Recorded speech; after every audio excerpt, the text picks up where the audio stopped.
오랜만에 오셨습니다. 네, 한 2달 정도 된 것 같습니다. 네, 대표님이 지금 이제 해외 출장 가셔가지고. 맞습니다. 네. 네. 지난번에 오셨을 때도 또 출중한 외모로 실시간 댓글을 뜨겁게 달구셨던 그렇죠. 장본인이시거든요. 그래서 댓글 또 오늘도 네. 기대해 보겠습니다. 기대해 보도록 하겠습니다. 감사합니다. 예. 어쨌든 저희는 지금 좀 급합니다. 비트코인이 맞습니다. 8만 달러 깨지고 내려갔기 때문에 사실 알트코인이 최근 며칠 동안은 또 반짝 좀 좋은 움직임을 또 보이기도 했거든요. 몇몇 네. 알트코인 맞아요. 같은 경우는. 근데 뭐 그런 거 다 없고 지금 네, 상승분을 거의 반납한 상태이기 때문에 약간 이제 투자자분들께서 마음 졸이고 계실 것 같은데 어떻게 보십니까? 이 8만 달러 다시 회복할 수 있을까요? 일단 뭐 최근에 가격이 굉장히 좀 빠르게 가파르게 상승을 하기는 했는데 이게 뭐 아시겠지만 좀 맥락을 이해를 하는 게 중요할 것 같기는 한데 가파르게 상승은 하긴 했지만 사실 작년 고점 대비는 이미 뭐 한 40% 가까이 하락을 한 상태이기 때문에 지금이 뭔가 강세장에 진입하고 있는 구간이라고 보기보다는 뭔가 지지선을 확인을 하고 이제 회복을 하고 있는 그런 구간이다라고 이해를 하는 게 좀 맞을 것 같습니다. 지지선이라고 하면 이제 지금 6만까지 내려갔다가 올라왔잖아요. 네. 그리고 이제 사실 그냥 바로 올라온 게 아니라 상당히 좀 오랜 기간 머물렀습니다. 네. 그럼 일단 지금 지지선 6만 정도로? 그렇게 이해를 하면 될 것 같습니다. 제가 지난번에 출연했을 때도 언급을 했는데 이게 기관 자금이 많이 들어오면서 어쨌든 그들은 자금 집행을 이제 뭔가 가격 변동에 따라서 이렇게 계속 하는 것이 아니고 한 번 집행을 하면 이제 계속 담아두는 거기 때문에 그런 좀 자금이 묶이는 그런 경향성이 있고 그런 것 때문에 이제 6만 달러 선에서 아무래도 좀 더 이상 내려가지 않고 버텼던 건데 그런 맥락에서 이제 6만 달러가 어느 정도 지지선으로 작용을 했다고 생각을 하셔도 될 것 같습니다. 네. 그러면은 이 지금 사람들이 되게 답답하게 생각하는 게 어쨌든 비트코인은 6만 달러에서 지금 7만 8천 9천이면 30% 오른 거잖아요. 네. 근데 이제 알트코인은 거의 못 오른 알트코인도 있고 떨어진 알트코인도 있거든요. 그래서 맞죠. 알트가 너무 힘이 없다. 음. 이게 도대체 무슨 일이냐 이런 반응 보이시는 분들이 많은데 네. 특별한 이유가 있을까요? 좀 뒤에서 더 설명을 드리긴 하겠지만 일단 가장 큰 거는 이제 뭐 역설적으로 기관 자금이 많이 들어온 것이 좀 크게 작용을 하는 것 같아요. 이게 무슨 말이냐 하면은 이제 기존에는 그 비트코인을 투자를 하는 분들이 대부분 이제 가상자산 그 거래소를 통해서 거래를 했고 비트코인이 수익이 나면은 그 수익 실현을 해서 뭐 이더리움이나 그 여타 알트코인들의 이제 수익 그 이제 실현분을 매수를 해서 이제 그게 이제 낙수 효과로 이렇게 뭐 이더리움을 비롯한 여러 알트코인들로 옮겨가는 그런 움직임들이 있었는데 지금은 이제 주로 이제 매수를 기관들이 하다 보니까 그리고 이제 이것들이 어떻게 보면은 가상자산 계좌에서 이루어지는 것이 아니고 증권 계좌에서 ETF 형태로 매수가 되다 보니까 뭐 수익이 난다고 하더라도 이게 증권 계좌에 그냥 현금으로 쌓이는 거지 이게 다른 가상자산 투자로 이어지는 그런 것들이 아니다 보니까 알트코인으로까지 이게 좀 낙수 효과가 저번 뭐 21년 사이클 이때 대비해서는 좀 덜하지 않나 그렇게 좀 생각을 하고 있습니다.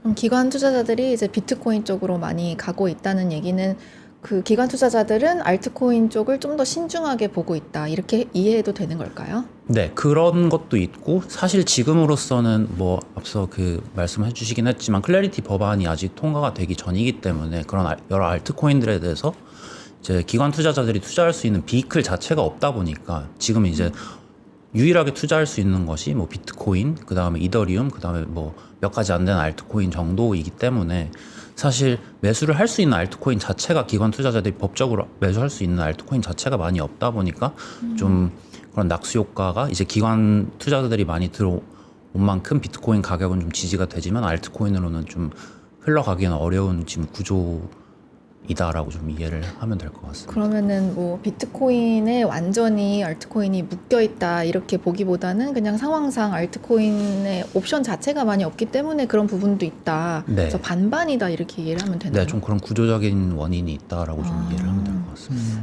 네. 그러면 자금 자체는 지금 그냥 비트코인에 뭉쳐 있다라고 보면 되겠습니다. 네, 그렇게 좀 이해를 하면 될 것 같습니다. 이 알트코인으로 이제 비트코인 상승 이후 알트코인이 따라 올라가는 이런 맞아요. 어떤 일종의 낙수 효과가 이제 깨진 게 사실 2024년 1월에 비트코인 ETF 출시한 이후로 좀 두드러진 현상이잖아요. 맞습니다. 근데 사실 작년에 이제 하반기에 한 10월 정도부터 이 알트코인 현물 ETF도 출시가 많이 됐거든요. 네. 그래서 기관 투자자들이 혹은 뭐 주식 투자하시는 미국의 이 투자자들, 베이비 부머 세대들이 알트코인 투자를 하려고 하면 사실 또 할 수 있는 환경이긴 합니다. 네. 그럼에도 불구하고 낙수 효과가 좀 발생 안 하는 이유가 뭐 따로 또 하나가 있을까요? 생각을 해보면은 일단 지금 크립토 이외의 자산군들이 너무 퍼포먼스가 좋기 때문에 뭐 보시면 아시겠지만 뭐 바이낸스나 국내 같은 경우 뭐 업비트 이런 거래량을 보면은 지난해 대비 거의 60%에서 70% 가량 거래량이 감소를 했어요. 그 말은 이제 뭐 그거를 이제 돈을 빼서 뭐 아무것도 안 하고 있는 것은 아닐 테고 어디 다른 곳으로 갔기 때문에 그만큼 거래량이 줄어들었다고 좀 이해를 해야 될 것 같은데 네. 뭐 아시겠지만 국장도 너무 좋고 나스닥도 계속 이제 신고점을 돌파하고 있는 그런 상황에서 이제 가상자산에 대해서는 뭐 이미 가격이 이렇게 많이 떨어진 마당에 사실 다른 자산군으로도 시선을 돌리는 건 너무 당연한 것이고 그렇기 때문에 리테일 자금이 작년 이렇게 다 같이 좀 불장일 때는 이제 투자도 활발히 일어나고 했지만 한번 이렇게 꺾이고 나서는 다른 자산군으로 좀 눈을 돌리면서 유동성이 좀 많이 그쪽으로 흘러나갔다 이렇게 좀 생각을 해야 될 것 같습니다. 최근에 저희 크립토 플러스 이 라이브 댓글창에 가장 자주 등장하는 추모라는 내용의 댓글이 뭐냐면 이게 국장으로 갔어야 됐다. 코인에 괜히 붙어 있어가지고 맞습니다. 내가 지금 너무 그 심리적 박탈감이 심하다. 이런 맞습니다. 댓글들이 많이 달리거든요. 맞습니다. 네. 그럼에도 불구하고 이 시장을 떠나지 못하는 거는 그 어떤 2017년, 18년, 뭐 21년 요때 맛봤던 알트코인 대박. 요 이게 체험이 주는 효과가 굉장히 큰 것 같아요. 네네네. 아 이거 기다리면 언젠가 갈 거야 이런 생각을 많은 분들이 하시는 것 같은데 지금 센터님 보시기에 이번 사이클이 특히 과거와 비교했을 때 투자자들이 이거는 조금 바뀌었는데 아직 좀 착각하고 있는 것 같다. 그런 부분들이 있으면 좀 설명을 부탁드립니다. 아까 말씀드렸지만 그 ETF는 구조적으로 말씀드렸지만 좀 알트코인이랑 단절이 되어 있기 때문에 투자자들이 수익을 낸다고 해도 ETF 환매한 이후에 그게 이제 크립토로 흘러가는 게 아니라는 점을 좀 명시를 하면 좋을 것 같고 그 다음에 뭐 사실 생각해 보면은 그 지난 시즌 그 사이클 때는 뭐 기다리면 알트 시즌은 당연히 온다라는 그런 좀 믿음 같은 게 있었는데 뭐 그리고 2017년에도 맞았고 2021년에도 맞았으니까 이번 사이클에도 당연히 그럴 것이다라고 생각하는 분들이 많은데 제가 지금 생각했을 때는 모든 알트코인이 다 오르는 것은 아닐 것 같고 그 알트코인 중에도 이제 여러 가지 섹터라는 것이 이제 주식같이 이제 주식시장 같이 존재를 하는데 네. 그런 섹터를 좀 선별적으로 이제 특히 이제 ETF 출시 이후 그리고 최근에 또 RWA라는 좀 그런 큰 움직임들이 있는데 그런 측면에서 이제 기관들이 좀 많이 들어오고 있는 그리고 기관이 주도를 하는 장세라고 생각을 하는데 그만큼 이제 기관이 실제로 좀 투자를 하고 있고 기관이 좀 뒷받침이 되는 그런 섹터를 선별적으로 좀 투자를 해야 되는 시장이 이제 오지 않았냐. 이제 더 이상 모든 그 알트코인이 이제 전방위적으로 랠리를 하는 그런 사이클은 이제 끝나지 않았나라는 좀 다소 좀 네, 지금 뭐 낙관적인 얘기는 아닙니다만 네, 좀 그렇게 좀 현실적으로 바라볼 필요는 있을 것 같습니다. 그러면 전 궁금한 게 네. 실례일지 모르겠지만 이제 센터장님이나 주변 분들이 좀 주의 깊게 좀 보고 계시는 그런 섹터라던가 또 코인들이라던가 이런 것들이 좀 있을까요? 오늘 좀 말씀드리고 싶었던 부분 사실 RWA에 대한 이야기를 말씀을 드리고 싶었는데 RWA가 이제 좀 쉽게 설명드리면 리얼 월드 에셋의 약자라고 생각을 하시면 될 것 같고 현실 세계에 있는 자산, 현실 세계라고 하면 블록체인 세상 밖에 있는 그러니까 저희가 실제로 이제 뭐 만질 수 있는 그런 자산들이나 뭐 주식시장에서 거래할 수 있는 그런 자산들을 블록체인 위에 올려서 어떤 디지털화된 토큰으로 만드는 것을 RWA라고 이해를 하시면 될 것 같고 뭐 자산군이 여러 개가 있겠습니다만 뭐 지금 이제 가장 주목 많이 받고 있는 것들은 국채, 뭐 부동산, 사모신용, 뭐 사모펀드, 원자재 이런 것들이 좀 대상이라고 생각을 하시면 될 것 같습니다. 그래서 이게 지금 사실 아까 제가 시작할 때 약간 밑밥을 깔긴 했습니다. 네. 비트코인 올라가니까 특정 섹터들이 조금 반응하더라. 그게 RWA 섹터였거든요. 사실은. RWA, 네. 그리고 아마 이제 센터장님도 시장 보고 계시니까 바로 네.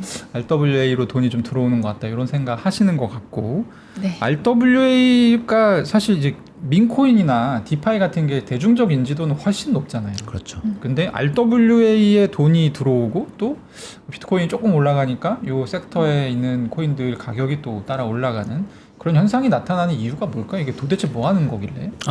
좀 그 기본 개념에 대해서 설명을 드렸는데 이게 왜 좀 이점을 가지고 왜 기관들이 여기에 주목을 하고 있는지에 대해서 조금 더 부연 설명을 드리자면은 네.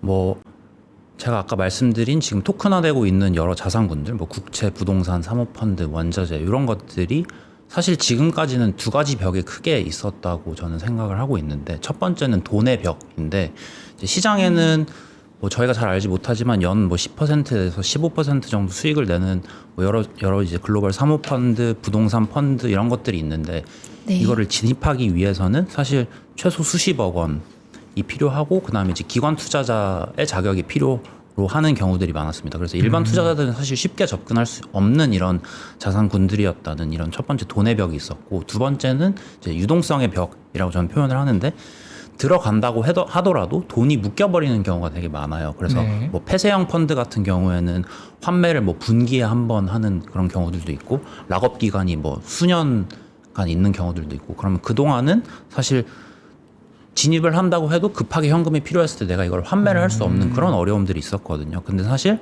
토큰화가 이루어진다고 하면 이 두 개의 벽이 동시에 허물어지는 그런 효과를 가집니다. 그래서 뭐 사모펀드를 토큰화하면은 소액으로도 이제 진입을 할 수 있겠죠. 이제 조각 투자 형식으로 큰 펀드를 내가 뭐 수십억 원을 넣어야지만 하는 게 아니고 뭐 100만 원이나 뭐 그보다 작은 단위의 정말 소액으로도 이제 토큰화되어서 쪼개져서 살 수 있기 때문에 그렇게 진입을 할 수 있는 그런 이점이 있을 것이고 팔고 싶다고 하면은 이제 24시간 이제 토큰화된 그 자산이 2차 시장에서 거래가 되기 때문에 언제든지 환매를 해서 유동성을 확보를 할 수 있는 그런 이점들이 있기 때문에 지금까지 뭐 기관 또는 초고액 자산가들만 진입할 수 있었던 어떻게 보면 그들만의 리그였던 그런 시장들이 일반 투자자들한테도 좀 대중들에게도 열리는 그런 효과를 가지고 있고 이제 기관들도 당연히 이를 통해서 어떻게 보면 수수료 장사를 하는 거니까 그만큼 많이 이제 거래들이 이루어지고 더 많은 그 오디언스를 닫게 되면은 사실 그들 입장에서도 마다할 이유가 없기 때문에 이걸 좀 주목해서 보고 있고 계속 이거 관련한 여러 가지 그 사업들을 추진을 하고 있고 그렇기 때문에 관련된 토큰들도 어떻게 보면 비트코인이 오르는 장세에서는 좀 덩달아서 주목을 받고 오른다 이렇게 이해를 하면 될 것 같습니다. 네. 그러니까 이제 10% 15% 이자를 준다라고 하면은 사실 일반 투자자들 입장에서는 그런 상품이 있어? 약간 이렇게 눈이 휘둥그레질 텐데 맞죠. 물론 그만큼의 리스크가 있기는 한데 이걸 투자하고 싶어도 지금까지는 투자할 수가 없었었어요. 맞습니다. 근데 이제 토크나이즈드 하면 쪼개가지고 사는 방식으로 누구나 좀 쉽게 투자를 할 수가 있게 되고 그렇죠. 그 월가 입장에서도 사실은 그 매출이 늘어나는 효과지 않습니까? 너무 명확하게. 맞습니다. 네. 그리고 이게 이제 자기 상품을 이만큼 많이 사주면은 이 상품을 기초 자산으로 한 새로운 금융 상품을 또 만들 수도 있게 될 것이고 여러 가지 측면에서 월가에서는 요거를 안 할 이유가 사실 없고 그래서 이제 RWA 섹터가 크는 거는 너무 이해를 했어요. 자 그러면은 RWA 섹터에 이제 우리가 RWA сек터라고 분류하는 그 디지털 자산들 있잖아요. 맞습니다. 코인들 그 친구들은 여기서 무슨 역할을 하나요? 사실 뭐 그 프로젝트 그리고 프로젝트가 발행하는 코인마다 역할이 다 다르긴 합니다. 이런 게 정형화되어서 어쨌든 코인이 발행을 되는 건 아니지만 네. 뭐 어떤 역할을 하는지는 사실 다 다를 것 같은데 뭐 예를 들면은 체인링크라는 어떤 프로젝트가 있는데 체인링크 같은 경우에는 이제 그 블록체인과 어떻게 보면 블록체인 세상 밖의 데이터들은 단절이 되어 있는데 이 네. 블록체인 세상 밖에 있는 데이터들을 결국 온체인으로 옮겨야지만 이런 RWA들이 실제로 이제 실제 그 시장에서 거래되는 가격이랑 뭔가 맞는지 이런 것들을 정합성 체크를 하는 것들이 필요한데 그런 것들을 해주는 역할을 하고 있고 네. 그거를 통해서 어쨌든 기관들이 이 인프라를 필요로 하기 때문에 어쨌든 돈을 주고 구독을 하게 되는 것이고 그거에 따라서 발생하는 수익을 이 링크 토큰에 소각을 해서 링크 토큰의 가격이 이제 오르는 그런 효과를 가지고 있어서 뭐 예시입니다만 이런 식으로 좀 여러 가지 그 뭐 결제, 청산, 뭐 방금 말씀드린 체인링크와 같은 그런 오라클 뭐 이런 여러 가지 영역에서 그 프로젝트들이 어쨌든 기관들로부터 일정 부분의 그 수수료를 받고 이런 그 중개자를 대신해주는 역할을 하고 있는 것이고 그거를 통해서 뭐 토큰을 소각을 하는 것이든 아니면 그것들을 뭐 모르겠네요. 제가 지금 머리에 떠오르는 건 소각을 해서 이제 그 토큰의 가치를 제고하는 그런 방식이 가장 대표적이긴 한데 여러 가지 자기네들만의 이제 꾸려놓은 토크노믹스를 통해서 이게 코인의 가치로도 연결이 되는 그런 형태라고 생각을 해주시면 될 것 같습니다. 일단 기존에 있었던 금융 상품을 이게 이제 블록체인 위에 올릴 수 있게 한번 이게 감싸는 포장을 하는 작업을 해주는 코인 프로젝트도 있을 것이고 맞습니다. 방금 얘기해 주셨던 뭐 체인링크 같은 경우는 일단 이것들을 포장해서 토크나이즈드해서 우리가 사고 팔려면 거래를 네. 하려면 가격이라는 게 있어야 되는데 이 가격이라는 게 처음에 책정되기가 너무 힘드니까 이 가격을 제시를 해주는 정확한 맞습니다. 가격을 그런 역할을 하고 또 수수료를 조금 받는 이런 코인 프로젝트들이 있고 맞습니다. 그래서 RWA가 부상하면서 이런 프로젝트들도 같이 조금 이렇게 뭐랄까요 이 집중을 받고 있다. 맞습니다. 라고 보시면 되는 것 같다. 이런 말씀을 주셨고요. 네. 근데 이런 프로젝트들 중에서 또 그래도 그나마 또 이 기술적으로나 또 사용 측면에서 가장 좀 앞서 나가고 있다라고 생각되시는 프로젝트가 뭐 한두 개 정도 있을까요? 뭐 또 대표적으로 하는 온도 파이낸스라는 것이 있을 것 같은데 이제 블랙록 비드를 기반으로 기관 국채 상품을 만들고 그 다음에 이번 주에 나온 뉴스인데 JP 모건이랑 마스터카드와 함께 이런 실거래까지 완료를 한 상황이라서 네. 주목해 볼 만할 것 같고 이거는 사실 코인은 아닙니다만 주식으로 보면은 뭐 너무 잘 아시겠지만 이런 그런 토큰화된 자산 사업 추진에 있어서 가장 선두주자인 블랙록이라든지 서클, 뭐 코인베이스 이런 좀 주식들도 같이 좀 주목을 해볼 만하지 않을까 이렇게 생각을 하고 있습니다. 아 이게 네. 좀 약간 발상의 전환을 해서 우리가 RWA를 지금 디지털 자산 측면에서 얘기하고 있지만 사실 네. 주식을 투자해서도 돈을 벌 수 있는 거니까요. 그렇죠. 그런 쪽도 생각을 해보는 게 좋다. 맞습니다. 네. 서클 주식 얘기가 오늘도 나오긴 하네요. 감사하게도. 예. 현직 서클 투자자. 아 한 그렇습니다. 2주 정도 가지고 있습니다. 아우. 소소한 개미입니다. 예. 이게 사실 이제 요 얘기 안 드릴 수가 없는데 RWA가 사실 2021년에도 잠깐 얘기가 되기는 했었습니다. 네. 그때 네. 이제 부동산 토큰화에서 한국에서는 이제 STO, ST 뭐 이런 이름으로 얘기가 됐었는데 한국에서는 사실 그 뒤에 진척이 없어요. 네. 거의 없는 상태고 해외에서 지금 나오는 RWA는 그때랑은 또 좀 다른 톤인 것 같거든요. 네. 이게 좀 어떻게 차이가 있는지 설명을 좀 해주실 수 있을까요?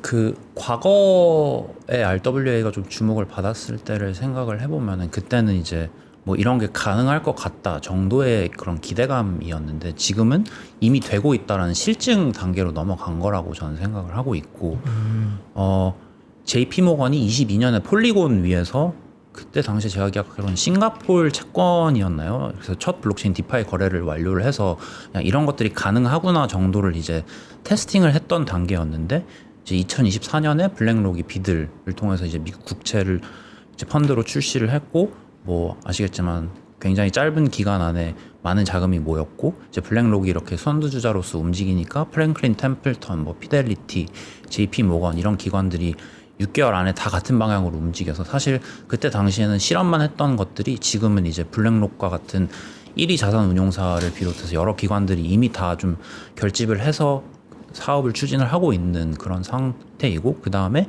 아까 말씀드렸지만 이번 주에 이제 JP 모건 마스터카드, XRP 레저 그리고 온도 파이낸스 이런 4개 기관들이 동시 참여를 해서 크로스보더 그런 결제를 실제로 이제 거래를 완료를 했고 그래서 이제 더 이상 그냥 샌드박스 테스트가 아니고 실제로 이런 거래들을 진행을 하고 있는 그런 현황이 포착되고 있는 것이고 그 다음에 뭐 이거는 가격적인 얘기입니다만 올해 4월에 이제 크립토 시장이 전반적으로 계속 하락하는 그런 국면 내에서도 RWA 시장은 오히려 4%가량 성장을 했기 때문에 어떻게 보면은 이 전체 크립토 사이클이랑 그리고 알트코인이랑 좀 디커플링이 되는 그런 움직임들이 보이는 거고 그 이유는 아까 말씀드렸지만 이제 기관 자금이 좀 붙었기 때문에 이제 전반적인 알트코인들이랑 디커플링돼서 움직이는 그런 현황이 포착되는 것이고 네 그래서 여러 세 가지 움직임들이 어떻게 보면 과거에 그냥 내러티브로서 주목을 받았던 때와 좀 다른 점이라고 생각을 하면 될 것 같습니다. 네.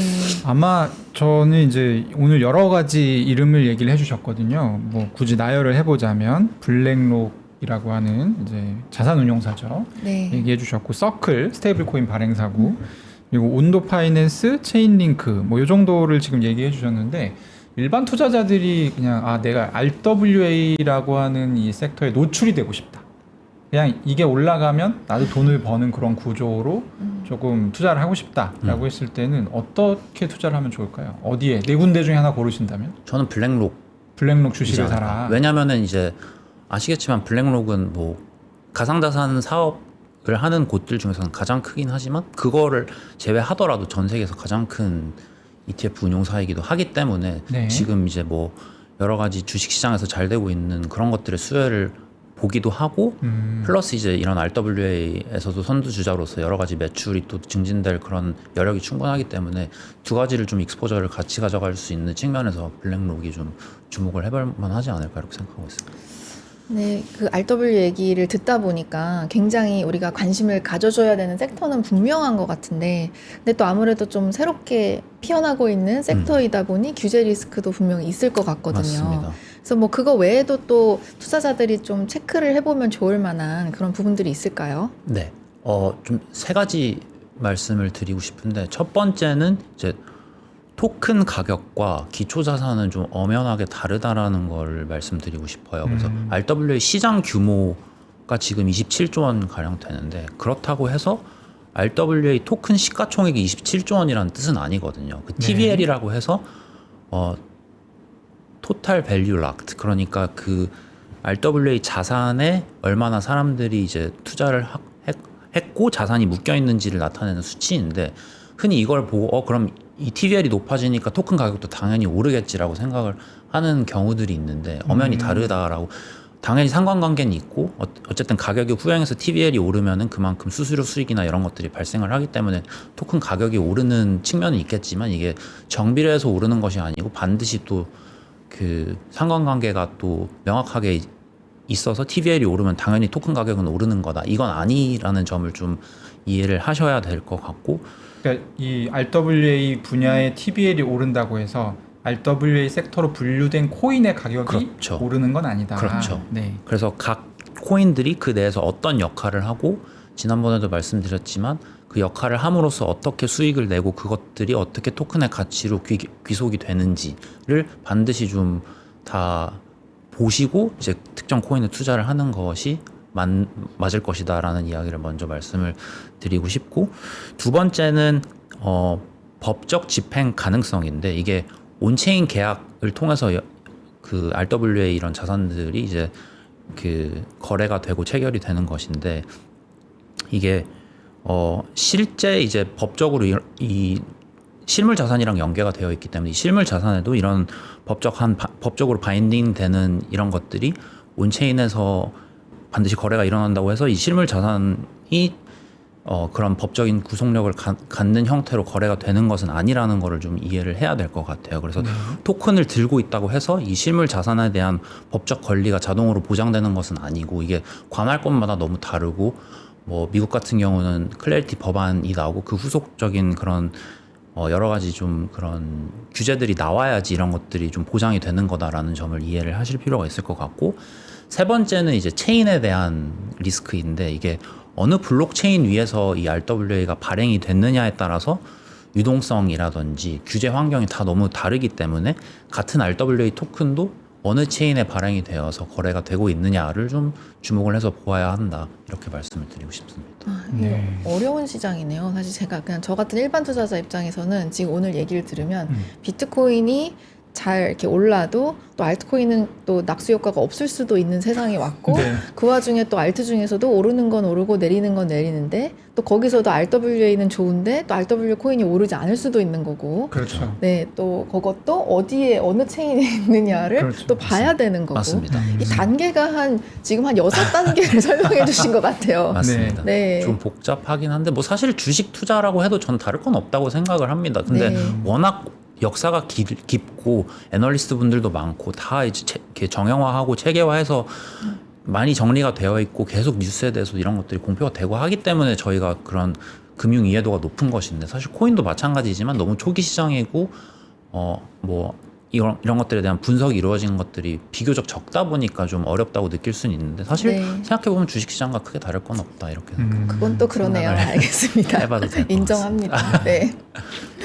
그러면은 이제 아마 몇 가지 보셨던 이제 시청자분들은 뭔 소리 하는 거야. 그래서 알트코인 언제 올라? 이런 생각도 하실 것 같아요. 왜냐하면 근데 실질적으로 비트코인이 실제 많이 가격이 회복이 된 게 사실이기도 하고 그리고 특히 이번 주 같은 구간 네. 결국에는 다시 8만 달러 밑으로 내려가면서 이제 가격이 다시 꺾였습니다만 가장 최근에 있었던 변화는 알트코인들 중에서 이제 시가총액이 좀 높은 레이어 1들이 조금 꿈틀꿈틀 거리는 모습을 보이기도 했거든요. 네. 그런 걸 봤을 때 알트코인이 한번 또 상승을 보여주지 않을까라는 기대감도 저는 일리가 있는 것 같은데 네. 이런 거를 조금 우리가 미리 알아볼 수 있는 조짐이 보인다 이런 지표가 혹시 있을까요? 네. 이것도 제가 좀 몇 가지 좀 시그널들을 말씀을 드리고 싶은데 첫 번째는 뭐 너무 당연하지만 비트코인 도미넌스의 네. 하락인데 비트코인 도미넌스라고 하면은 전체 가상자산 시가총액 중에서 비트코인이 차지하는 그 비중이라고 비율. 생각을 하시면 될 것 같고 지금 한 60% 정도 되고 이더리움이 한 10% 정도 되는데 이제 비트코인 도미넌스가 좀 내려오기 시작하면은 이게 알트코인으로 자금이 이동하고 있다라는 시그널로도 저희가 해석을 해볼 수도 있기 때문에 지금 이제 초기 신호가 포착되고 있긴 하지만 아직 완전히 그렇게 돌아선 건 아니라고 생각을 하는데 이제 비트코인 도미넌스가 하락을 하는지 여부를 좀 먼저 체킹을 해보면 가장 좋을 것 같고 얼마나 하락을 해야 됩니까? 60%. 전에 정말 불장이었을 때는 제가 이야기로는 거의 30%대로까지도 하락을 했었던 것 같아요. 정말요? 60에서 30으로까지. 반으로? 근데 그렇게까지 드라마틱하게 네. 하락하진 않을 것 같아요. 왜냐하면 워낙 기관 자금들이 크게 묶여 있는 것들이 많다 보니까. 하지만 유의미하게 그래도 알트코인으로 그 자금이 넘어간다는 거를 확인할 정도까지는 한 50% 미만 정도까지는 확인을 해보는 것이 좋지 않을까라는 생각을 하고 지금 60인데 50 밑으로 넘어가면 알트코인 뭐 좀 갈 수도 있겠다. 이미 모르는 알트코인도 많이 있겠습니다만 그때쯤에. 그렇죠. 네. 그렇게 해석을 해보면 그 시그널을 좀 먼저 확인을 해보면 좋을 것 같고 그거에 좀 연장선상으로 이더리움 대 비트코인 비율입니다. 네. 그래서 이 비율이 거의 지금 역대 최저 수준까지 내려왔는데 시가총액 기준인가요? 맞습니다. 네. 근데 이거를 이제 좀 확인을 해야 하는 이유 중 하나가 역사적으로 사실 알트코인 시장이 움직인다고 하면은 이더리움이 가장 먼저 움직였거든요. 왜냐하면 비트코인이랑 완전히 성질이 다르고 그 위에 여러 가지 디파이나 뭐 여러 가지 온체인 활동들을 실제로 할 수 있는 스마트 컨트랙트를 이행할 수 있는 그런 플랫폼이기 때문에 이더리움이 좀 가장 먼저 주목을 받았기 때문에 그 이후에 알트코인들이 움직였기 때문에 이 시가총액 상으로 이더리움 대 비트코인 비율이 조금씩 하락하고 있는 것을 확인을 하는 것이 좋을 것 같고 세 번째는 클래리티 액트의 그 법안의 통과 여부인데 뭐 지금 이제 표결이 진행 중이긴 하깁니다만 이제 본회의까지 가서 통과가 돼서 여러 가지 알트코인에 대한 좀 법적 그런 지위가 확실히 좀 분류가 되고 그런 여러 가지 디스카운트 요소로 작용했던 불확실성이 해소되는 것을 확인을 하는 요 세 가지를 좀 주목을 해서 보면 좋지 않을까 이렇게 생각하고 있습니다. 이더리움 비트코인 시가총액 비율은 이것도 숫자가 있나요? 제가 아침에 확인했을 때로는 0.028 정도인데 네. 지금 이게 보면은 거의 역대 최저 수준이고 가장 높았을 때가 2017년에 0.11 그러니까 그때에 비해 지금 거의 4분의 1토막 나 있는 수준이기 때문에 그러면은 어느 정도가 되면 요게 이제 스위치가 딱 켜진다고 봐야 돼요? 그거 좀 어려울 것 같긴 한데 21년 예를 들면 21년 불장 때는 0.07 그러니까 지금보다 한 두세 배 정도는 올랐을 때 그때가 이제 불이 켜진다. 네, 본격적으로 좀 불장이 시작됐던 때라서 네. 그런 것들을 한번 좀 제가 오늘 질문 되게 잘하지 않습니까? 네, 궁금한 거. 네, 너무 좋아요. 왜냐하면 저도 항상 뭐 이걸 지켜봐라, 무슨 지표를 봐라 하는데 정확히 뭘 봐야 되는지 그렇죠. 모르고 숫자 말해줘야지. 네. 그냥 보다 보니까 네. 배우는 게 없었는데 오늘 굉장히 많은 걸 배웠습니다. 네. 네. 근데 다만 이제 이거는 절대적인 수치는 아니고 그렇죠. 맞아요. 항상 네. 상대적인 거기 때문에. 센터장님 보시기에 요 정도가 좀 합리적일 것 같다. 맞습니다. 근데 이제 실제 상승은 요보다 좀 빠르게 일어날 수도 있고 좀 늦게 나올 수도 있고 그렇죠. 그거는 이제 투자에 대한 판단과 결정과 책임은 오롯이 시청자분들에게 있다라는 말씀을 높아심에서 한번 드리겠습니다. 예. 네.